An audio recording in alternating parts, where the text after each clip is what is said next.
आगुको आसुछि दशहरा।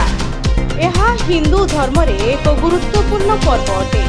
एही समय मध्य माँ दुर्गांकर 9 प्रकार रूप को पूजा करा जाय थाए। नवरात्रि शुभ समय रे पूजा करने सहित घर पर किसी जिनिस आनिबो मध्य शुभ बोली शास्त्र रे अछि। किंतु आपण माने जानि रखंतु केउ सब जिनिस आनिले हमकु शुभ फल मिलथाए आउ केउ सब जिनिस आनिबा द्वारा आम उपरे विपद पड़िथाए। आसंतु जानिबा आपण नवरात्रि रे एक रूपा मुद्रा आनि परिबे, जहाकु पुराण शास्त्र रे देवी लक्ष्मी को प्रतीक भाव में विवेचना करा जाय। नवरात्रि समय रे आपण जदि एहाकु आपणको घरକୁ आनुछंती तेबे एहा अत्यंत शुभ अटे। कहा जाय जे रूपा मुद्रा सहित देवी लक्ष्मी मध्य घरକୁ आसिथांती।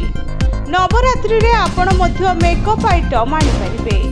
नवरात्रि समय रे माता देवी को सजा जाय थाए।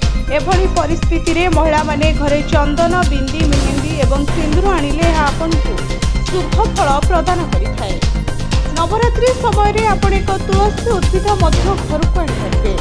जदि तुमे तुलसी को रीतिनीति अनुसार पूजा कर तेबे तुमे माता रानी को विशेष आशीर्वाद पाइब।